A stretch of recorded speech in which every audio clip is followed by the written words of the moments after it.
एक कहानी है गोलापुर नाम के गांव की, जहां पर मनोज अपनी बूढ़ी माँ के साथ रहता था। दोनों माँ बेटे बहुत मुश्किल से अपना घर चलाते थे। रोज मनोज दूसरों के खेत में खेती करता और उसकी माँ घर संभालती थी। एक दिन मनोज की माँ सुनीता कहती है, बेटा तू कब तक ऐसे दूसरों के खेत में मजदूरी करता रहेगा, तू अपना काम शुरू कर ले। मनोज, हाँ माँ, तुम सही कह रही हो। माँ अब तुम ही बताओ मैं क्या काम करूँ। तब सुनीता, बेटा तू अंडा करी बहुत अच्छी बनाता है, तो मेरे हिसाब से तुझे इसकी दुकान खोल लेनी चाहिए। मनोज बाज़ार जाकर अपने दुकान की तैयारी कर लेता है और वो अगले दिन ही अपने नए दुकान में अंडा करी बनाकर बेचने लगता है। मनोज आवाज़ लगाते हुए कहता है, आ जाओ भैया, गर्मा गर्म अंडा कड़ी, एक बार खाओगे बाजार की भूल जाओगे, अच्छा ना लगे तो पैसे वापस। कुछ देर बाद मनोज की दुकान पर एक कस्टमर आता है और कहता है, अरे मनोज भाई, तुमने खेती छोड़कर अब अंडा कड़ी का बिजनेस चालू कर दिया। तब मनोज, हाँ भाई। तब कस्टमर कहता है, एक प्लेट देना अंडा कड़ी, टेस्ट कर कर देखो तो सही कैसा बना है। तब मनोज, ठीक है। जब मनोज के हाथ की अंडा कड़ी वो कस्टमर खाता है, तब कस्टमर कहता है, अरे वाह मनोज, काफ़ी टेस्टी अंडा कड़ी बनाया है तुमने। तब मनोज, थैंक यू भैया। धीरे धीरे मनोज के हाथों की बनी अंडा कड़ी शाम तक में पूरी बिक जाती है और लोगों को बहुत पसंद भी आता है। मनोज की दुकान कुछ दिनों में ही बहुत फेमस हो जाती है और उसके दुकान पर हमेशा कस्टमरों की भीड़ लगने लग जाती है। एक दिन मनोज का दोस्त राजेश आता है और उसकी दुकान पर, मनोज कैसा है यार।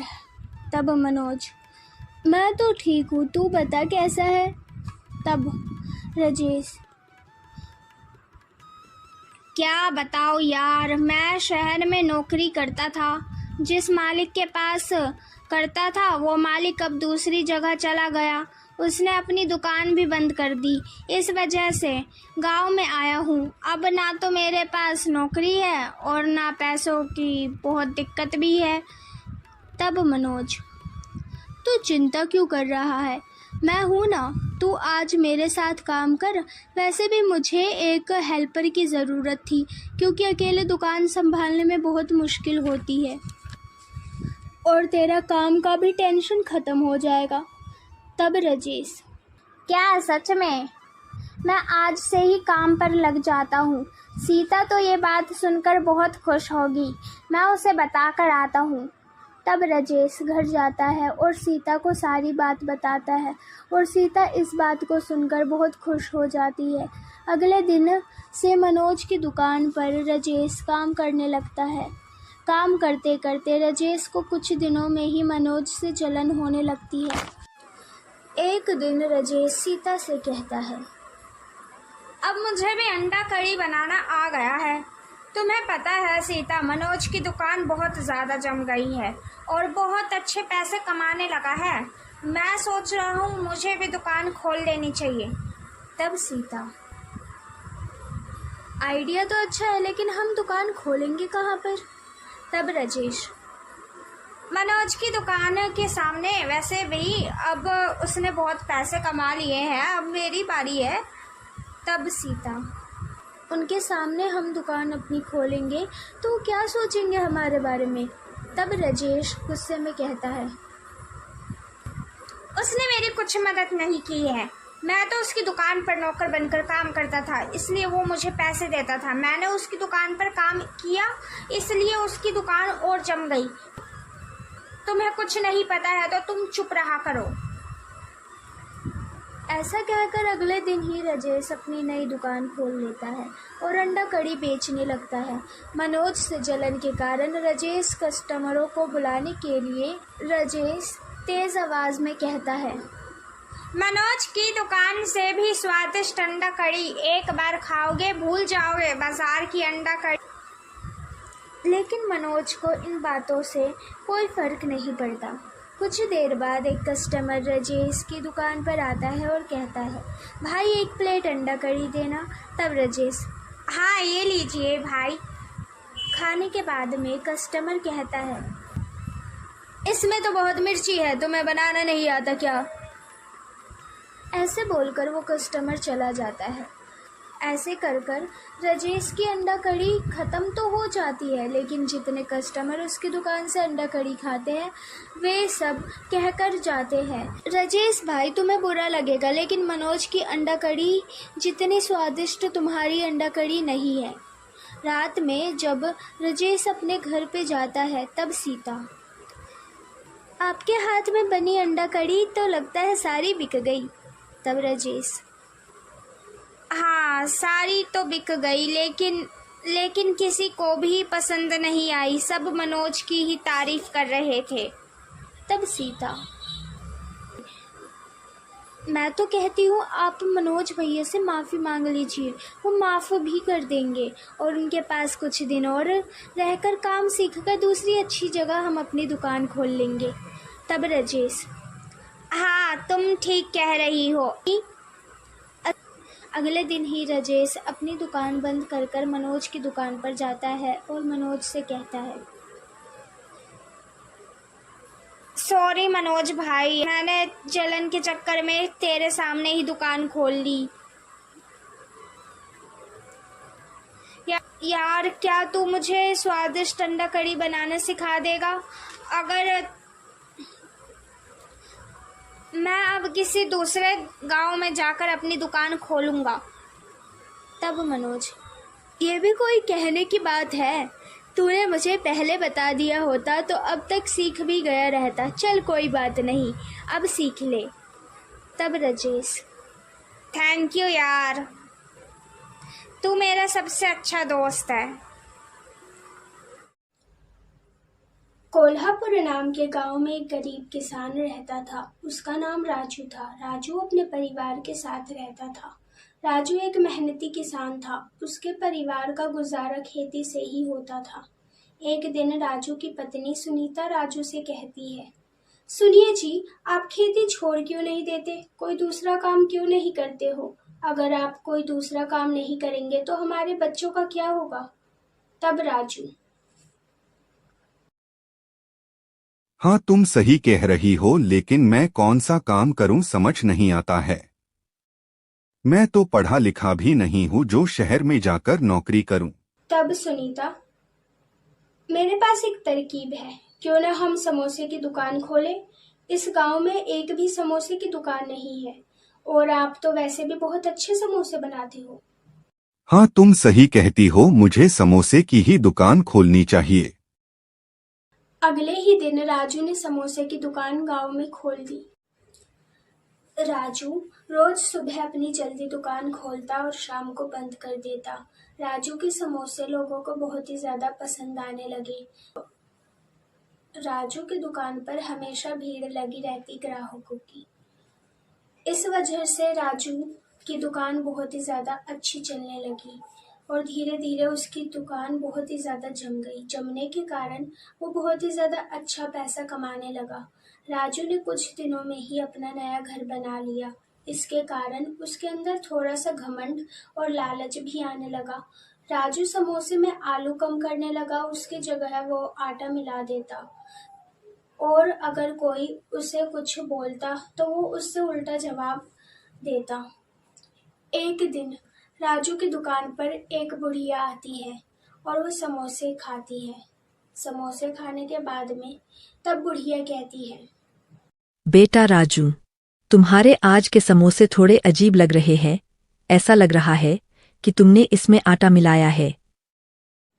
तब राजू, ए बुढ़िया, तू मुझे मत सिखा कि समोसे कैसे बनाने हैं। समोसे तो मैंने बहुत अच्छे बनाए हैं, तुझे इसलिए अच्छे नहीं लगे क्योंकि तेरी उम्र हो गई है। तब बुढ़िया उसकी दुकान से चली जाती है। एक दिन राजू की दुकान पर साधु आता है और साधु कहता है, बेटा 2 समोसे देना। हाँ हाँ बाबा, ये लीजिए समोसे। तब साधु।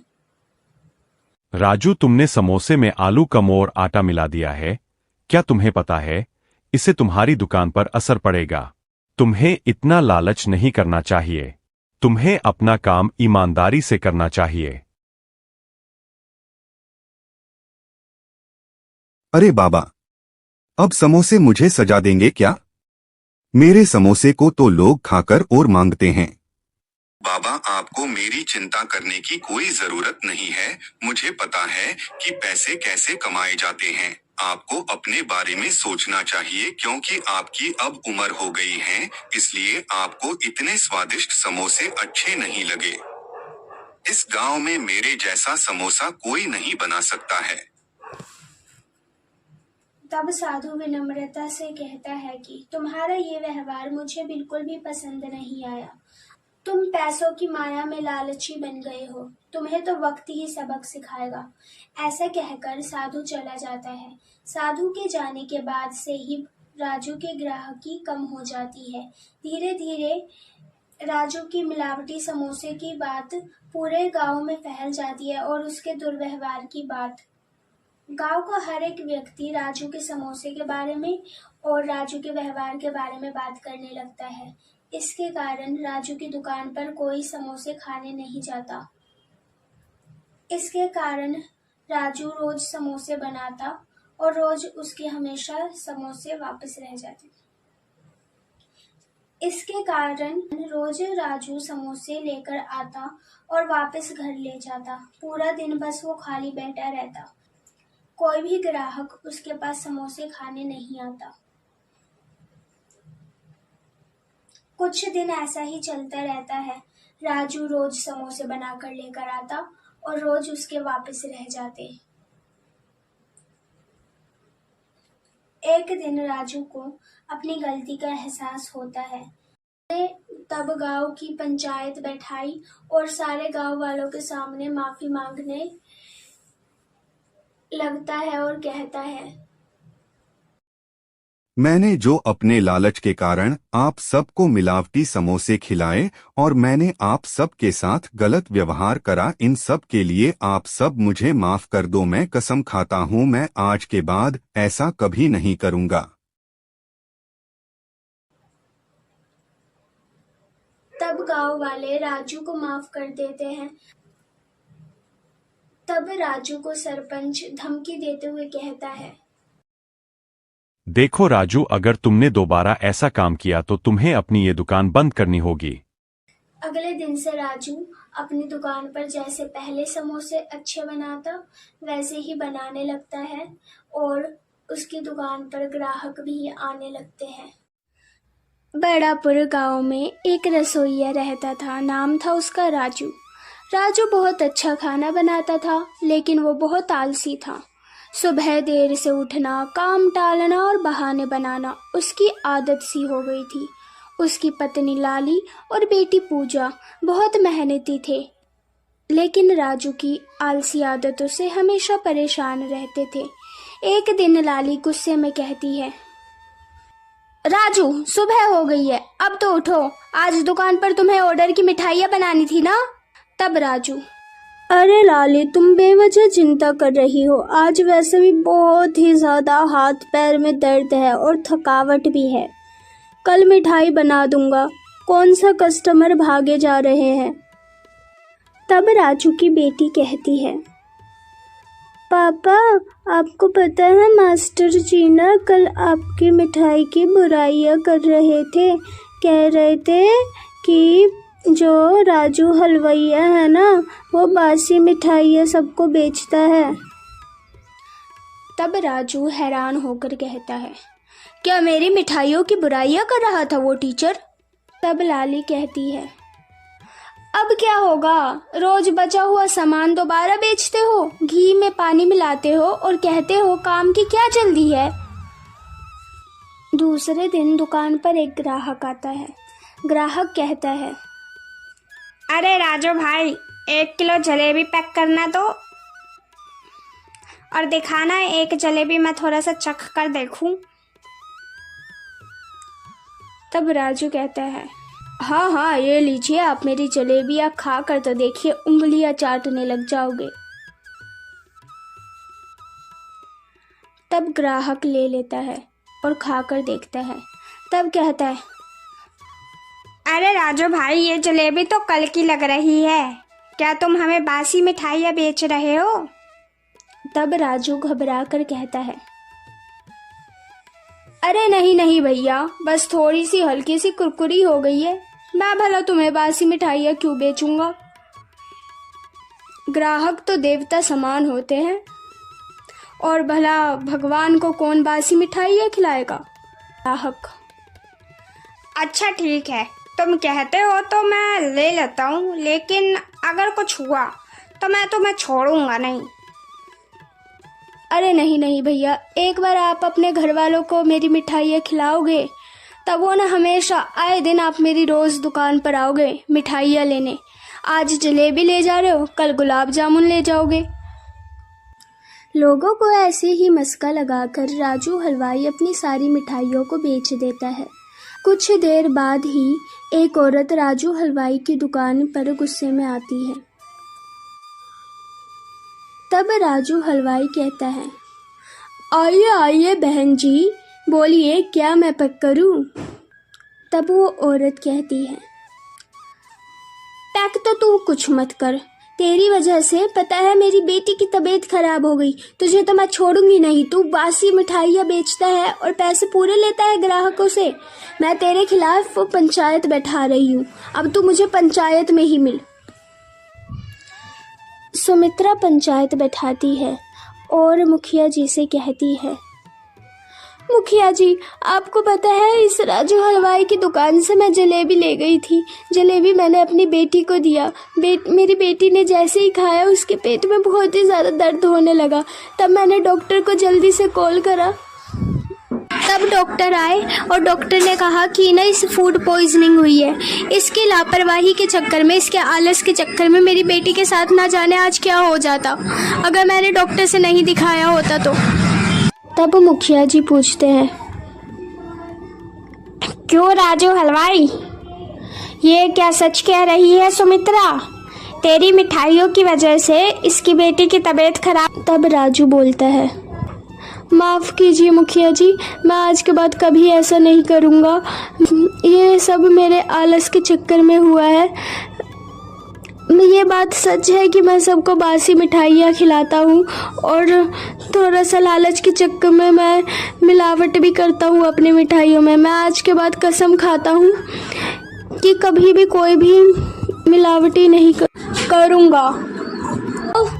तुम सुनीता से माफ़ी मांगो और आज के बाद अगर तुमने ऐसा दोबारा किया तो मैं तुम्हारी दुकान बंद करवा दूंगा और तुम्हें गांव से भी बाहर निकालूंगा।